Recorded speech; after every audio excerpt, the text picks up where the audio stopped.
Hello and welcome to the Sprocket Pod, our weekly podcast where we go live on LinkedIn and talk about all things helpful HubSpot content. If you don't know who I am, my name is Cameron Collins. I am a revenue operations strategist with Rev Partners. I am also an avid fan as a community manager in the Sprocketeer community. We are the largest independent community for HubSpot admin. Got my co-host Mark Lerner here. Hey, Mark.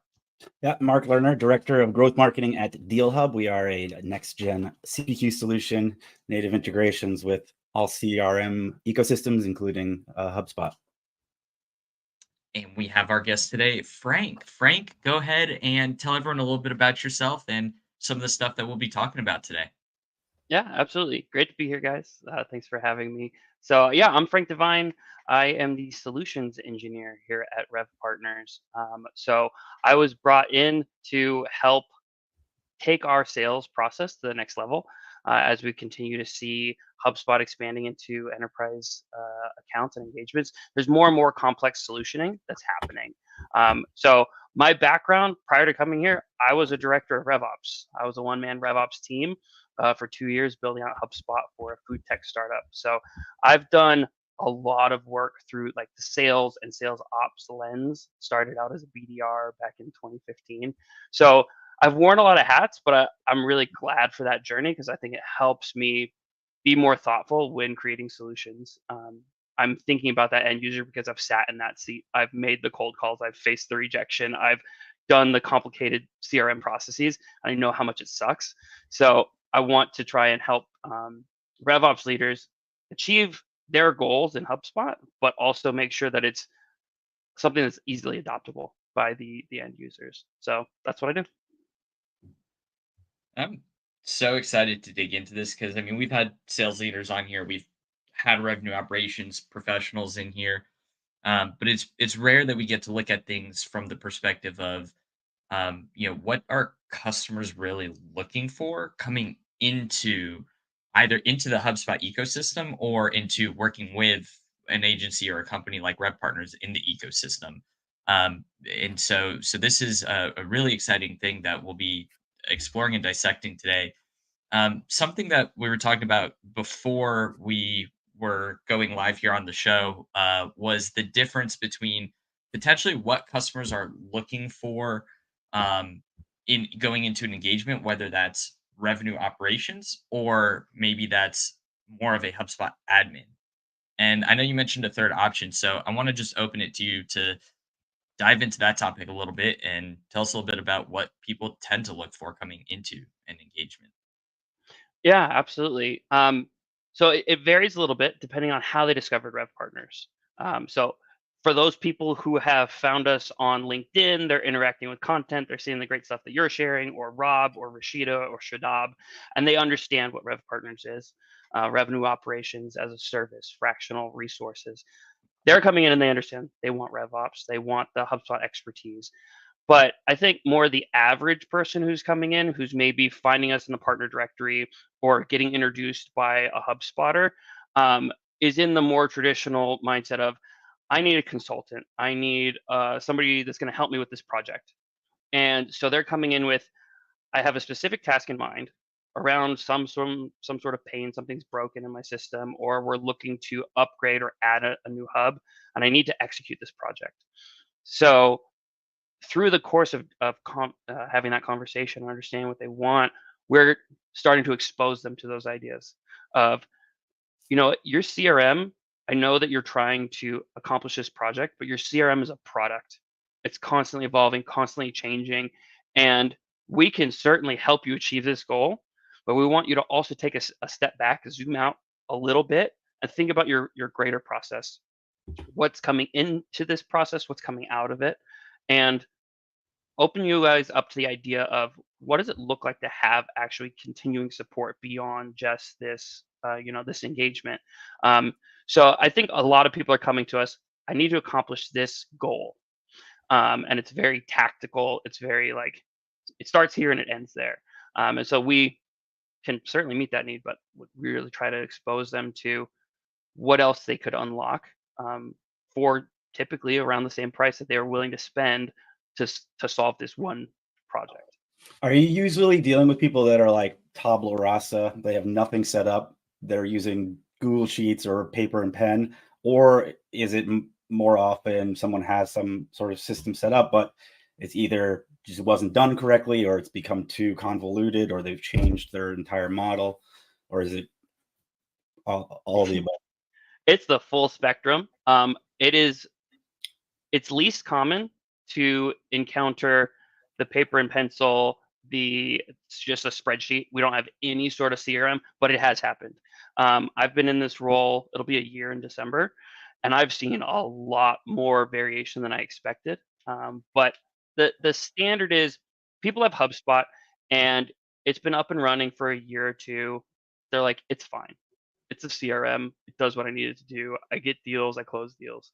But tapping into or understanding what it's capable of, like really actually capable of, that's completely beyond comprehension for the majority of them. So I'm usually coming in seeing almost always life cycle stages are broken. Some of these foundational core components that we would consider like RevOps maturity level 1, like we need to get these foundational things done first. And then, expanding into other things. But a lot of times, yeah, it's this over-engineered nightmare of custom objects, of 2,000 reports, 2 million contacts, and 50% of them have bounced emails. So there's a lot of technical debt that we have to wade through, even in our wonderful HubSpot that we love. If you come from Salesforce, you can break any CRM. Like it's not the CRM, it's the user. Yeah. And it's a really interesting thing to dive into because, I mean, nobody wants to find out that their instance is messy in ways that they didn't think about. I mean, especially if they have a specific project in mind, then I'm sure that the last thing they want is, great, this is going to take me another 9 months to do all these things that I really didn't have in mind. But the reality is that the CRM is the cornerstone of your business. And so, ultimately, the primary topic of our conversation today is how do you set good expectations for customers? And it's, I think, starting with letting them know the value that you can add. And if they have a project in mind and they only want to know how can I achieve this, and you give them a recommendation above and beyond that, maybe they don't want to go with that, and you're okay.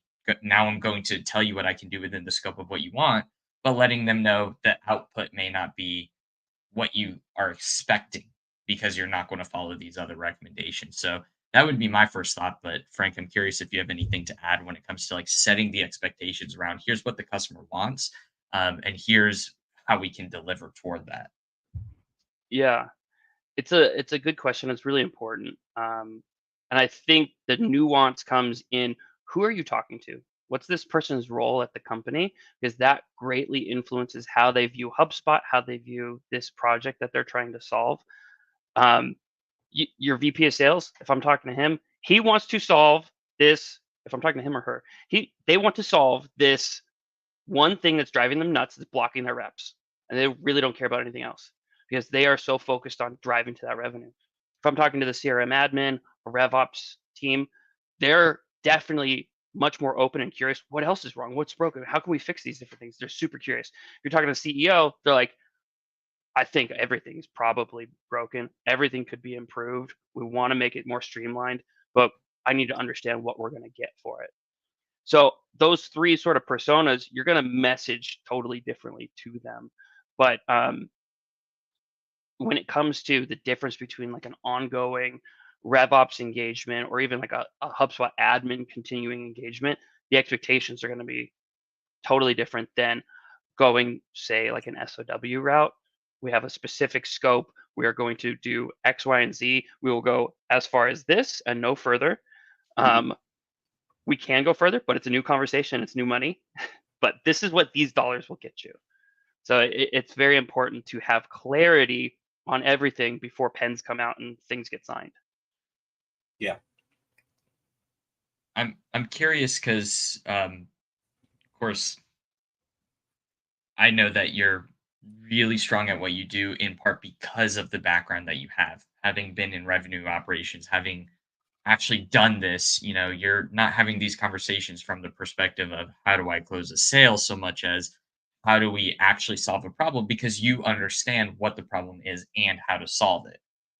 And so, with that in mind, I'm really interested to understand because I know you and I haven't had this conversation before, but like, what does it mean to qualify a customer? I mean, what makes for somebody that is going to jump into an engagement, work with a solutions partner like Rev Partners, or hire a HubSpot admin or revenue operations professional and really get the most value out of that person or that collaboration? Yeah, so thankfully, I don't have to do as much of the qualification. That falls on our great account executive team. Um, I'll be candid. I'm not cheap, so to like start looping in solutions engineer or my counterpart, our solutions architect, it's adding dollars on our side to get the deal done. We want to make sure before we access additional resources that this is a qualified prospect. So the initial discovery call, our account executive is going to understand who this person is. They're going to get an idea of that person's budget. They're going to hint at ranges of what they've seen similar projects go for, and see how that person reacts. Do they fall out of their chair, or are they just like, yeah, it's sort of what I expected, okay, let's like keep going. So a lot of that qualification happens up front, but then once I'm getting in, I'm more trying to understand, are there like literal technical blockers to executing this. I've been involved in an engagement for the past 2 months where we've been trying to understand if we can build an integration with a niche CRM solution to pull in data into HubSpot and create marketing attribution. And it has been a long process back and forth to figure out, can we even do this? The person is willing, they're qualified, but there's a technical blocker that got in our way, and unfortunately, we weren't able to find a solution for that. They just the API is too weak. We can't access the data points that we need. So that's my type of qualification. What is and isn't possible from a technical perspective. And I imagine that technical limitations are hopefully minimal or This is the first continuing to time. decrease. It's the first time I've actually had to tell somebody no, and it was there's an API. So yeah, Are you we not gonna name and shame this other CRM that had a bad API? no, because nobody will have heard of it. It's that Really? niche. Doesn't matter.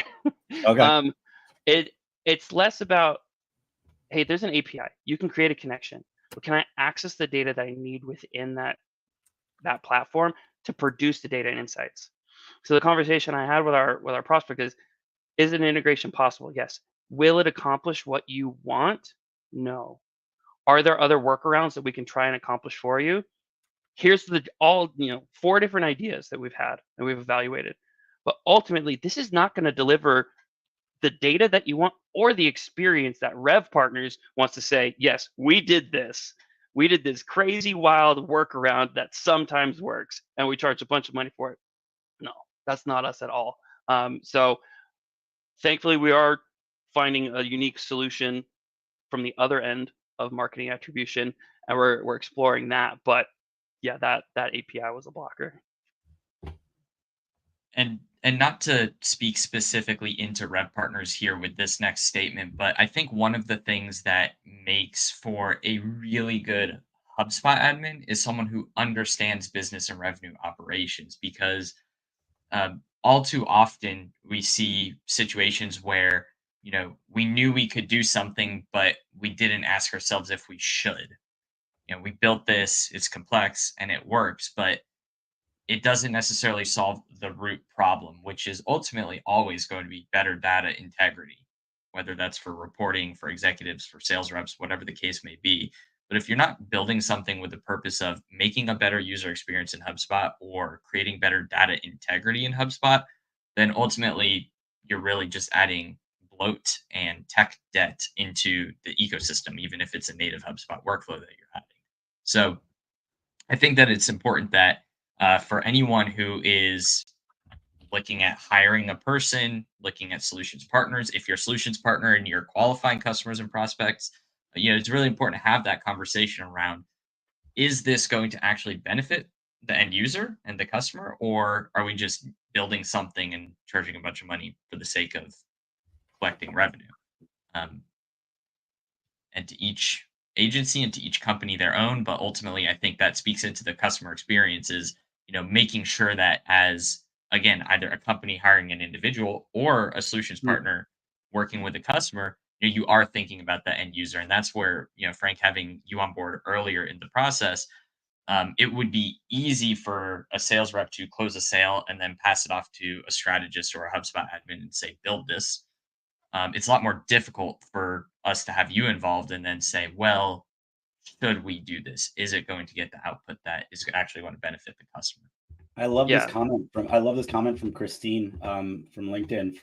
For real, as a technologist, it's super easy to fall into the trap of building something that works but doesn't actually fit into the process. I I certainly have fallen into that. Like, no, you're gonna want this. Trust me. You know, Yep.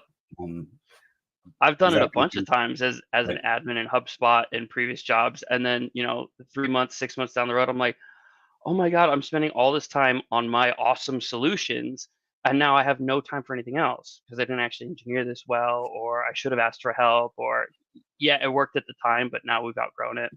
But I think Cameron, going back to your point, particularly in a sales engagement, a sales conversation, you cannot compromise your integrity.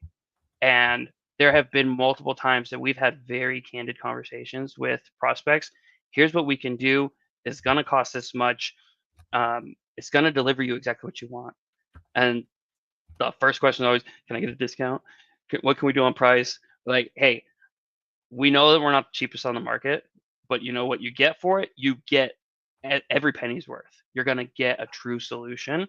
And we've had people say like, "Hey, I'm sorry, we're just gonna have to try and go with another route." And I've had at least 6 engagements in 10 months not work out initially and come back to us when they open up budget or when the other vendor that they've selected doesn't work out, whatever it may be. But they want to come back. They've seen and experienced it, and I've built trust even if we didn't close the deal then. And I'm not going to compromise on it because I know these things will come back eventually. And we're not going to like cut corners to get something done now that could result in a poor experience or somebody who's not totally satisfied with rep partners. And to some of the points that you touched on and tying it into what I think is a hot topic in the community, but uh, adoption, right? Because even if we build them exactly what they want and nobody is using the solution or looking at the report or whatever it is, uh, I mean, you can build it and it can work, but if it's not being used, then really there's no value that's driven. Are there conversations early on in the process that revolve around adoption and, how do you intend to use this, or is there a plan for next steps if we build this? How do you have those kind of like end state conversations if they do take place? Yeah, it comes up.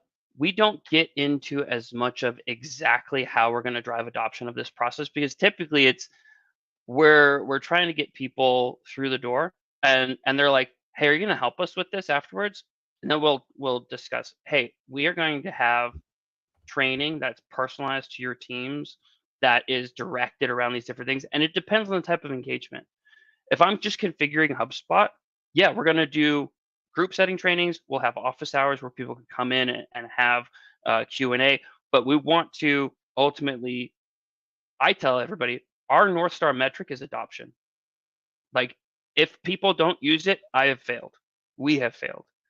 So that's our emphasis in everything. And that's why we try to create smooth solutions that are easy to adopt. But I think a lot of times, if you're looking at a custom integration, building something from scratch in an API, using a middleware or something, there's a lot more training because we're going to have to document everything that we've created. We're going to have to pass off ownership of this integration, and they will have to understand how to troubleshoot it. If they get a sync error, what does that mean? How do they fix it? So we're going to take that much more technical approach. So it's tailored to the type of engagement, but it's something that has consistently stood out in feedback from people, who have gone with us or who haven't. They're like, "Hey, you guys are offering greater levels of um, quality assurance and testing and trialing to make sure everything works, but also driving that adoption, the training being available for us." I'm interested to know because ultimately adoption is the North Star metric. And what adoption looks like can vary based on, as you mentioned a moment ago, the nature of the engagement, what the expectation is, and what the end goal is. With that in mind, though, I know that coming into any engagement, there's a couple of different types of engagements that, in particular, at Rev Partners that we work with. But I know that this also trickles out to broadly how most companies tend to work with their customers. And it's also how I think independent HubSpot admins should be thinking about any type of request that they have. So, you've got your scope of work, your fast track, and your revenue operations as a service that's using our naming conventions. But I'd love to have that translated into like, what does that mean to have a scope of work engagement versus a fast track versus RevOps as a service? And then how do we translate that into, things that maybe the everyday HubSpot admin is doing versus other solutions? Okay, this is a big question. So if I miss any points, ask it again. I'll get to it. We'll unpack it. Yeah, I would add, don't forget guided onboarding. This is a really important element that we offer as well, for those people who they want to have that ownership. They want to understand how their HubSpot account works, and they're not afraid to get their hands dirty, but they want expert guidance along the way, better than what you're going to get, standard out of the box from HubSpot. So guided onboarding is more like, we'll sit next to you while you build it, and we'll tell you about best practices. We'll help you uncover blind spots, etc. From there, you go into a fast track. Fast track would be HubSpot configuration to best practices with some level of customization to your business, right? So it can be any of the hubs, or if you're doing the full suite, you can do all of the hubs. But here's what we know from implementing literally hundreds of HubSpot accounts, configuring them across dozens of industry types. You need to have the base fundamentals. You need your life cycle stages. You need a sales pipeline. You need basic reporting for sales, for marketing, and these configuration components. So the fast track is 60 days, we'll get you up and running in Sales Hub. And so emphasis on fast. It's configured, it's trained, it is going to be personalized. So your sales stage is not like stage 1, stage 2, stage 3. It will be in your naming convention. It will be tailored to what your business need is. So you're going to be providing certain data inputs, but there's going to be less customization or bespoke solutioning within a fast track. After that would be like our scope of work, our SOWs. We call them MVPs. We want to either help you launch a new hub or launch a business process, create a custom integration, migrate from one platform to another. And so this is a true SOW where we have a clear statement of work, what we're trying to accomplish, and exactly how we're going to accomplish it in terms of, we engage in agile methodology. So we're going to define the epics that need to be completed. We'll have user stories for each of those for our outcomes. We'll state, here's our assumptions, here's the things that are not in scope. And we'll come and define every single component, and that will then produce what our engagement looks like. So through that is going to be much more customized. It's going to be bespoke to your specific needs. It can be any platform migration. It could be any, integration that you need to have done, but it has defined start and stop. And it has a commitment of time that we will try to get this done within. I think the advantage here is, if I screw up on scoping, which thankfully hasn't happened too much, and we need to go over in time, that doesn't turn into greater charges for our clients, because we committed to getting this done. And we're really sorry that it's past schedule. So you're not going to pay extra for this. We're going to get it done right, and you're going to be satisfied with it. How in depth do you have to go during your scoping to ensure that there's no scope creep that happens along the way? We go pretty in depth. Enter Lila. Yes. So my counterpart, Leila Alvarez, is an actual software engineer. She's also just a freaking productivity powerhouse. The amount of things that she can get done in a day, it just makes me want to quit. Like, I'm never going to be that good. And it's discouraging sometimes. But so let's say, for example, we do our discovery call. The prospect is qualified. then the account executive will book a call with me, where typically we're going to do what's called a reverse demo, sort of a show and tell with the prospect. Share your screen. Let's go into HubSpot or Salesforce or Marketo or whatever program you have, and walk me through your process. Where's the pain points? How do you intend for this to go? And this is where I'm capturing business requirements. What are the goals? Where should this start and stop? I'm trying to uncover skeletons, look under every rock, find the issues that may pop up so I get a clear understanding of what we're trying to accomplish. I'll take that and turn that into a requirements document for scoping and pass that to Leela, who will then get access into the platform. So we'll be added as an admin in HubSpot or in Salesforce, and she will go back end. She'll look at all the objects. She'll look at whatever components are needed for this solution and turn that into a Miro board that has the documented requirements. It has her expanded, here's where risk exists, here's where things are not in scope, and then define, here's the solution mapping, how data will flow, and here's the epics that she believes. So she becomes very detailed, and then I turn that into the SOW, but it goes back to setting expectations. That SOW and hitting hard on, here are our assumptions. You need to have this level of partnership with us, meaning like you're going to make yourself available for meetings. You're going to show up on a weekly basis. You're going to give us the access that we need. You're going to define exactly how much data you want to bring over. Like if there's a cutoff date in the past, or are we bringing all of your data? And then here's the not in scopes. We're not going to go this way. We're not integrating any tools beyond what we're committing to here. We're not migrating data from this other platform. And that puts those guardrails in place. And through that presentation of that solution, it always turns into a discussion. Hey, what do we want to hear on this piece? Or this is too expensive, or could we add this? And so now I want to map a 100% solution. Tell me everything you'd love it to be. I'm going to create that from scratch. Here's what it looks like. Here's what it'll cost. Sometimes they're like, awesome, greenlight, let's just go. Most of the time, it becomes a discussion of, well, what do I actually want? Turns into a prioritization exercise, which is really helpful because this is, again, putting guardrails. This is what I do need. This is what I don't need. This is a nice to have. And that creates those expectations to keep us aligned on an SOW that will not have scope creep. Sounds a lot like a renovation project on your kitchen. Yeah. I don't think I could get my wife to agree to a no scope creep engagement. But yeah, if I ever hire a contractor someday, I'll try and get that level of detail.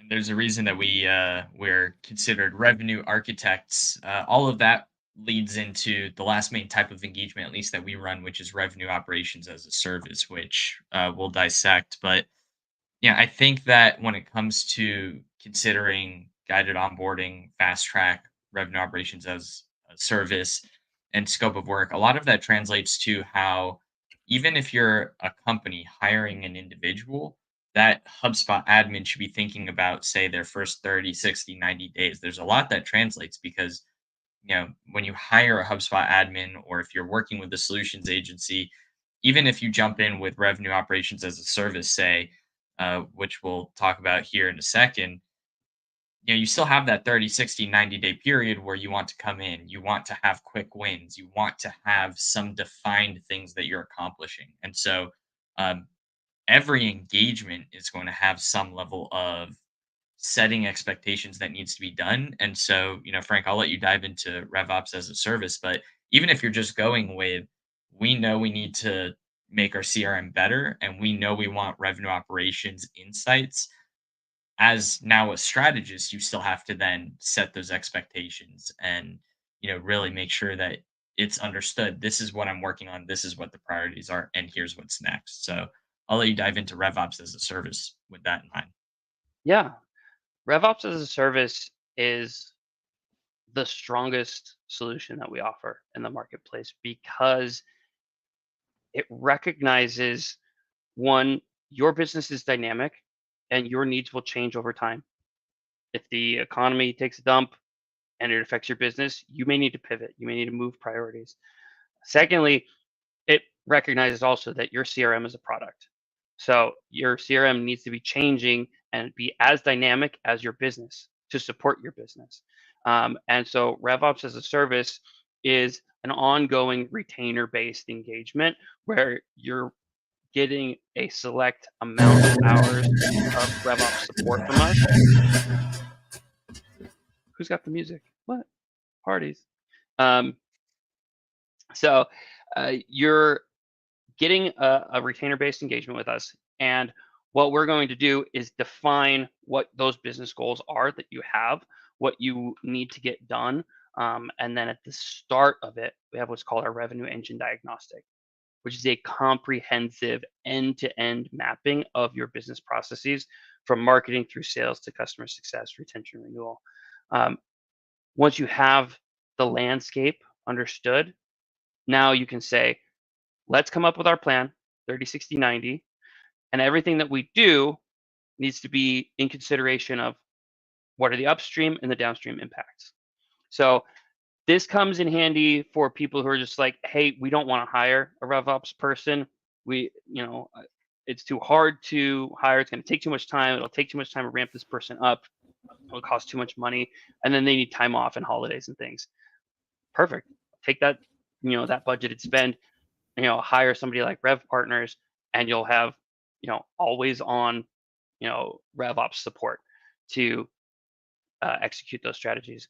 Or when somebody comes to us with a big, big, big project, something like a multi-hub migration, or we're coming out of Salesforce. We've been in it for 18 years. We have customized the heck out of this thing. There's one guy who knows how it all works, but we just can't stomach renewing with Salesforce anymore. We're so sick of them. That is an engagement that you could not ever scope as an SOW. You'll never be able to define it all because you'll just scope forever. So that's where RevOps as a service comes in. But to your point, how do you set expectations? How do you promise deliverables in something that's dynamic and flexible intentionally? That's where it becomes a matter of scoping, ideally what you think will be the first 6 months of the engagement, um, and then getting into how do I turn this into a story? That's really what I want to try and do. Like we're trying to help a customer right now. It's going to be a 12-month engagement, and we're saying 12 months, give us this many hours per month. No executive is going to sign off on that.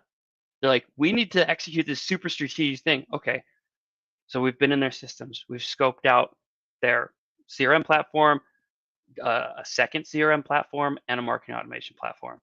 We need to move all of these things. What's the order of operations for these? What's going to happen first? Where are sunset dates? Where are other requirements and things that are going on? And now let's turn that into a story. Essentially 4 chapters: phase 1, phase 2, phase 3, phase 4. What's our goal in this phase? Who's required from their side? What are we trying to accomplish? What are the decisions that you need to make? And what are the risks that we imagine that could come up during this time? And lay that out for all 4. That then sets the expectation. It makes it much more real. It makes it easier for somebody to sign off on a 1-year engagement, feeling like, okay, they know what they're doing. But ultimately, I'm always throwing in too. Don't worry, Cameron. This is what we think, but we're the sales team. We're going to engage our strategist team. We're going to engage our technologist team, and they will tell you what will happen in what order, and they will ultimately own this. But this structure we can give to them. They will tell you exactly what's going to happen each week. So it's collaborative. We're setting that expectation up front, and then people in your role are actually living that on a weekly basis and executing against it. And to the point when it comes to scoping out an engagement and ultimately setting expectations, I think it's helpful to start with working backwards on what are some of the things that create those successful engagements. So, I mean, there's creating healthy timeline estimates. You've got making sure that you have an accurate scope of work for whatever the engagement is. Again, whether you're a solutions partner and you're trying to scope something out, you're a HubSpot admin and you're working on a very specific project or epic, as we would call it, making sure that you are very granular about letting the executive team know or the end user know this is what you should be anticipating throughout the course of the time that we're working on this and as an end result. And so I know that's something that is a big part of the expectation setting that you do. And we've had a couple of people just going through comments where it's been asked, like, do we charge for scoping at Rev Partners? How does it work with um, creating the process, sending out the quote? Obviously, customers can walk away at any point, but go ahead and as much as you can share around how that ties into like our sales process, which again, I know you and I haven't spoken about, but I'm sure people are curious to hear. Yeah, absolutely. Um, right now, scoping is included, right? We need to provide the best experience for our clients. So yes, it is a $0 scoping fee. Um, there are instances, use cases, particularly large engagements where I mentioned our RevOps as a service starts with a revenue engine diagnostic. It's like this 3-week micro consulting engagement where we're mapping things out end to end. If something is super complex or they want very definitive answers, I want to know exactly what's going to happen. Sometimes we will sell Red by itself, Red being revenue engine diagnostic. So in that way, sometimes you can purchase a paid scoping if you choose. If you don't want to go that route, we will do pretty detailed scoping. As long as we can validate that there is a legitimate need, that there's a legitimate opportunity for us, we'll go through that scoping as part of our standard sales process. I bet it's different when you're an individual freelancer as opposed to a larger agency.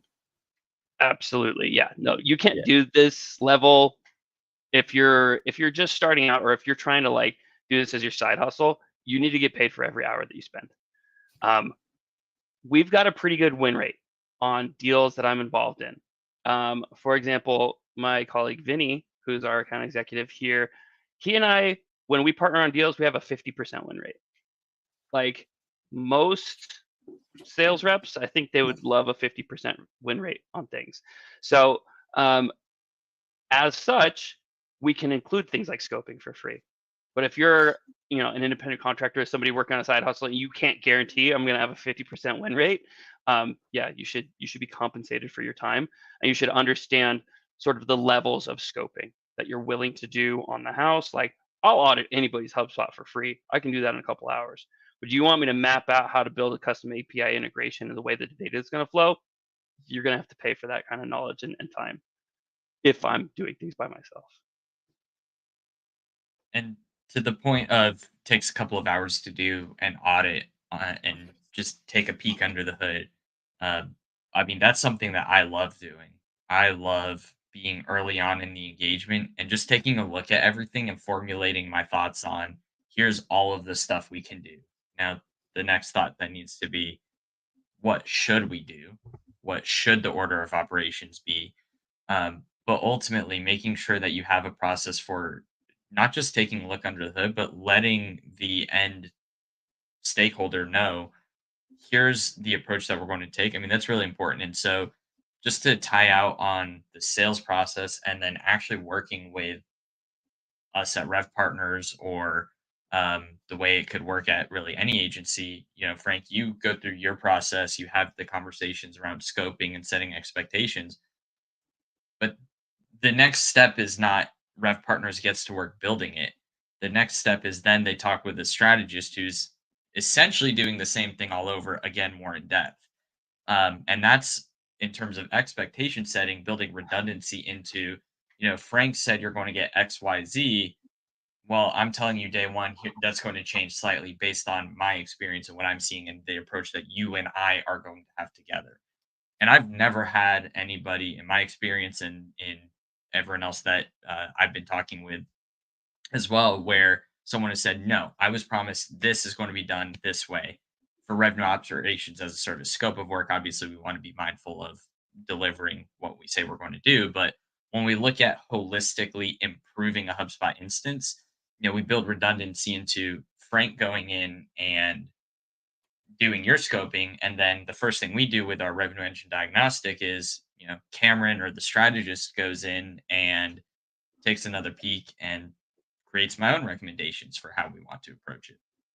So that I think redundancy in the process helps to create good expectations and good Yeah, experiences as well. I think it's important. I mean, it's the old saying, right? Measure twice, cut once. Something I've screwed up a lot of times in carpentry, but the importance in redundancy, there's so much value in having that intentional redundancy. But if you don't set the expectation that you're going to do that, oh man, you get that VP, that director who's just like, I already told Frank all of this. Why are you asking me? Didn't he write it down in the CRM? Like, come on.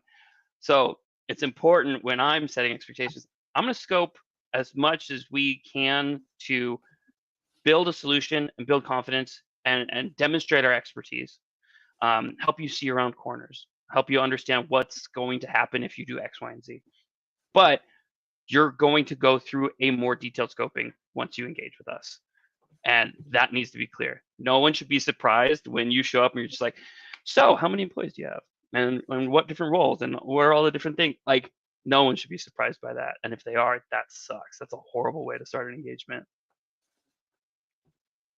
It really plays into the fact that not only do different customers and prospects expect or experience different things, but I think one of the fundamental areas that as an industry we can continue to be better about when it comes to messaging, and this is agnostic of rep partners or any one company or example, but I think that the CRM admin should be really good at revenue operations.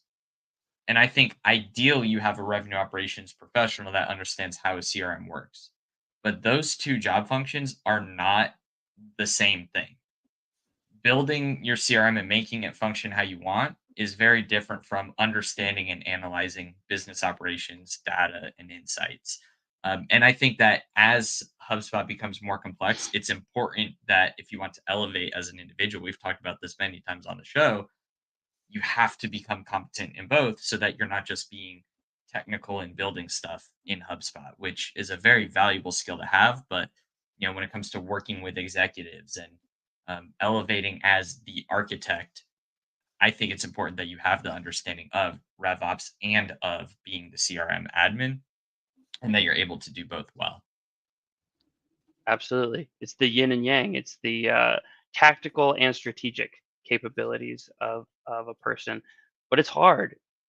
A lot of us come from being the CRM admin first, and you get so much satisfaction out of getting your playlist just right and then getting into HubSpot on the back end and building and building. And these are my great ideas. And I'm putting it together. And it's so satisfying when it comes out at the end and you get to show the executive or whoever asked for it. And you're just like, yeah, I kicked butt today.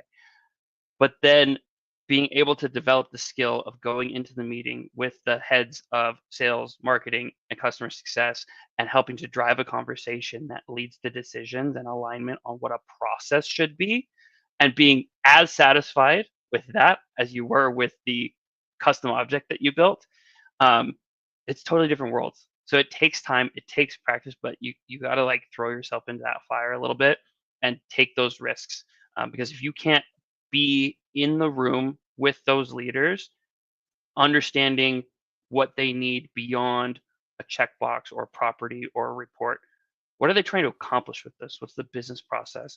You got to be able to swim in that pond as well. And to HubSpot's credit, as they continue to move up market and unlock more and more enterprise features and functionality, 12 months ago, 24 months ago, I think it wasn't unreasonable that you would expect maybe one person can do all these things. HubSpot is becoming more complex. There's no denying that. And there may be a time where the new college graduate isn't able to just learn HubSpot overnight and be a CRM admin for a startup for $40,000 a year. We may already be there. I don't know. But the point is that as HubSpot becomes more complex and continues to grow in the enterprise market, admin need to be following suit. And so even if you are going to be more technical, being able to understand and interpret the why behind what you're building is so important. I remember one of the first requests that I had with an executive, and they asked me to build some workflows and reports, and I created a dashboard for them, and I presented it, and it was exactly what they wanted. But then they asked me, "What do I do with this data?" And that was a rude awakening because Yeah. I gave them the report they wanted, but they were asking for me for the insights on what do I do next? How does this impact the business? And that's the difference between being a HubSpot admin, but also then being able to think from a revenue operations mindset where you can say, I built this report. Here's what you do with it. Yeah. Yeah. I had a hard conversation with my first VP of sales. I was so pumped. I came in with this awesome spreadsheet that I've been working on for weeks, and I was like, "Here's what it is." And he's like, "What does it mean, Frank? What does it Yeah. mean? Like, tell me a story. What do I do with this? I love your colors, the how you highlighted these things, but like, what does it mean?" Yeah, it's difficult. I would want to also call out mentioning just like HubSpot is growing, HubSpot is becoming more capable. I wouldn't say that HubSpot is more complex. So I don't want people to start thinking that HubSpot, you're going to need to have your Salesforce admin for HubSpot. HubSpot is incredibly capable. It is what you build it. You can build it into complex. You can build it into very sophisticated. You can build it into a dumpster fire. So it is something that has incredible capabilities. I think the barrier to entry to learning how to use these things is still incredibly low. Like the ability to adopt HubSpot is unmatched at that level of enterprise software, in my opinion.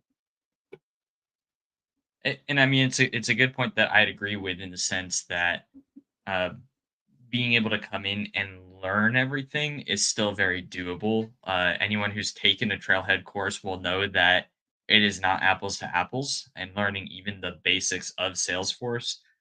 Everyone knows it's a very robust system, but it's very, very complex compared to HubSpot, where in time, as it becomes more capable, there's more to learn. And so maybe it's just a longer learning curve to figure out all of the additional features that are added in, but it doesn't necessarily make it more difficult to learn how to use some of the newer features.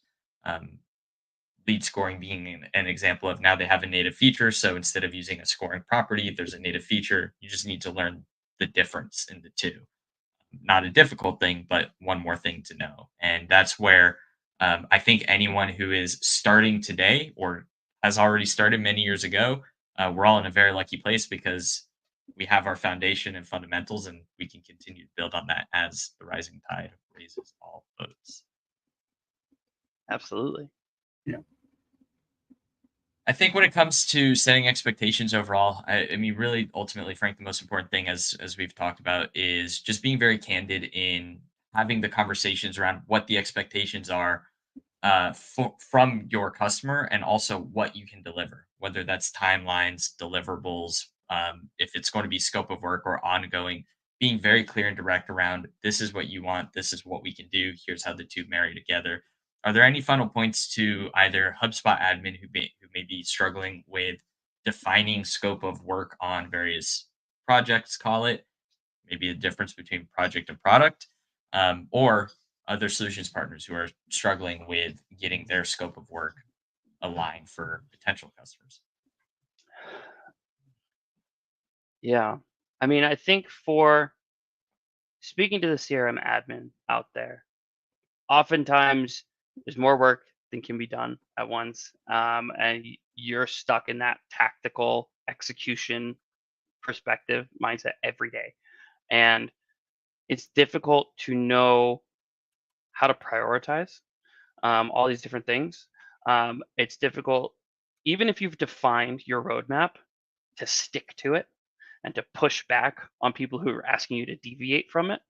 Um, and that's where I think having a partner like Rev Partners or another, HubSpot solutions partner can be really, really valuable because I'm impartial. I'm agnostic to your business. I know what HubSpot best practices are. I have access to a ton of people like Cameron who know a lot more about sales, marketing, customer success best practices, and we are happy to come in and share knowledge. And I do majority of my work I do is free. Um, HubSpot audits are free. Talking to me on LinkedIn is free. I would just encourage any of those admins to talk more, ask for help more, reach out to the RevOps community more. Like I would challenge almost any business role to find like a more collaborative, helpful community than RevOps. Because we all are here because we love fixing things and helping people. So I would reach out more. I would ask for help, or ask for second opinions. It doesn't even have to be help. Hey, I'm thinking of approaching this project this way. What do you think? Like having somebody else to bounce ideas off of is so valuable. Um, Speaking to other solutions partners, it is challenging, right? You need to understand, and it's difficult, especially early on, because you don't want to say no to anything. You need revenue, you need to prove yourself, you need wins and user stories and people who are advocates of you and your brand. But you need to, for yourself, for your business, define where you end. I'm not going to do these things. I'm not going to push beyond this. This is not my area of expertise, or this takes too much time. And so you need to learn how to say no. And that's part of setting expectations. No, I will not do that much, or I'm not going to go into that area, or I can recommend another resource that's great for website design. I'm a CRM admin. I can help with HubSpot. Um, I think that's really important. When it comes to documentation, it's not fun. Nobody likes to produce documentation, but man, it is so valuable. And when you're in potentially a heated conversation, say with stakeholders at your partner, and you can go back and say, but here in the document, this is what we committed to, and this is you agreeing to it here. It's worth the time to actually document these things. Handshake agreements and smiles over Zoom, that's great, but you want to protect yourself and your time, which then protects your money. So it's worth the time to go through that process. What I've done personally is trying to templatize this as much as possible. Um, every SOW that I write, I take all of my epics, all my user stories, and I've got this archive of all of them. So at this point, I can usually build an SOW in about 45 minutes because I've done similar things and I'm just grabbing, dragging, and dropping. So there's bigger lift up front in getting into the documentation game. But if you're smart and you're strategic about how you build that repository, it gets a lot easier. And then there's great tools like PandaDoc and other things out there that you can leverage to further templatize and automate. I mean, it's really good stuff. To the point of documentation, I don't want to say it's my Achilles heel, but for example, slideshows are not something that I love to do. But preparing an executive slideshow that says, this is what we did, this was the output, do you sign off on it, and getting everything in writing, so important to the overall delivery process. On the flip side, you have all of that being mirrored leading into an engagement with what you do as the solutions engineer, making sure everything is documented along the way. So important. Cover your booty, guys. When it comes to delivering as a HubSpot admin, again, being strategic, so important. You don't just want to build things. And Frank, as you mentioned, one of the greatest assets that any HubSpot admin can do is collaborate. And even if you're an individual admin and you don't have team members at your company that you can speak to about RevOps, about HubSpot, you do have a community of 2,000 plus HubSpot members and users who are in Sprocketeer. So if you're not already there and if you're not familiar, do go ahead and join us on Slack. There's going to be a link in the show notes. But we have, again, 2,000 plus members. It's totally free to join the community in Slack, and you can ask any question about anything, whether it's technical or tactical. And you've got a ton of people who are in there daily who are always willing to help with everything from coding to marketing to sales. So make sure you lean on the community. I mean, we're all here to help each other and make HubSpot better for you, for your companies. and continue to elevate it. The community is so valuable. That's how I landed in this job. I mean, it's really, really important to be connected. But yeah, cautionary tale. If you get too heads down and tactical and forget to be strategic, that's what happened to me in my last job. I was brought in as a strategic resource, and 2 years later, I was so deep in the technical and only executing that, they forgot the value that I would bring to the table. And I was expecting my work to speak for itself in HubSpot, and they lost sight of it. And it was 1 week ago, last year, that I got unexpectedly fired. Friday the 13th. It's horrible. But because of the connections that I made in the HubSpot community and in the RevOps community, I was able to find out about this awesome company and this awesome job that I never expected that I would, want to do. And I learned such an important lesson, but it's been that motivation to help any of you solo RevOps people or understaffed RevOps teams. Like, I get the struggle, and that's why I'm so excited about the role that I do. And that's who I serve. That's why I'm in this job. I want to help people find success in HubSpot, solve business problems, and look like a badass to their boss. So please come find me. I'm on LinkedIn. I'm available. But if you want me to take a look at your HubSpot, I'm also down for that. Be awesome. And for those who maybe you're stuck in the tactical, you want to get technical, maybe you're stuck in the technical, you want to get tactical, and you just want to broaden your expertise either way. A lot of people I think used to make fun of HubSpot certifications. I know we've poked at them a few times on this show, but they have become so much more robust and involved over the past year and 2 years. They've invested a lot of resources in really building out quality programs and educational resources. So we've had boot camp instructors on the show. We encourage everyone to go in and take a look at the library that's in there, because I think oftentimes HubSpot certifications tend to fly under the radar as a resource in addition to the Sprocketeer community. And for members who lean into HubSpot certifications, you have the community, you're looking maybe for a little bit more, maybe you like this podcast, you want to see other personalities who are talking about HubSpot. We also recommend checking out the HubSpot Admin Hug, the HubSpot user group hosted by Deanna Gloff and Kyle Jepson. They host that every Tuesday at 10 a.m. Central. It's always an awesome show. Sometimes it's more technical, sometimes it's more tactical, but it's always a variety of really awesome resources that they're sharing on there. So again, link for that is going to be in the show notes along with everything else. But we do encourage everyone to lean into all your resources, community members, HubSpot certifications, other channels like this. If you enjoyed the show, you can check out past episodes on YouTube and Spotify. The link will be in the show notes shortly to both platforms. But we have all of our previous episodes loading into YouTube and Spotify.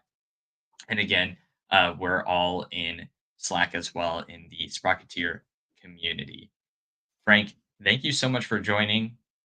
Mark, always a pleasure when we get to do these Sprocket pods. Everyone else tuning in, thank you very much. Sprocket on. Have a great weekend, everyone.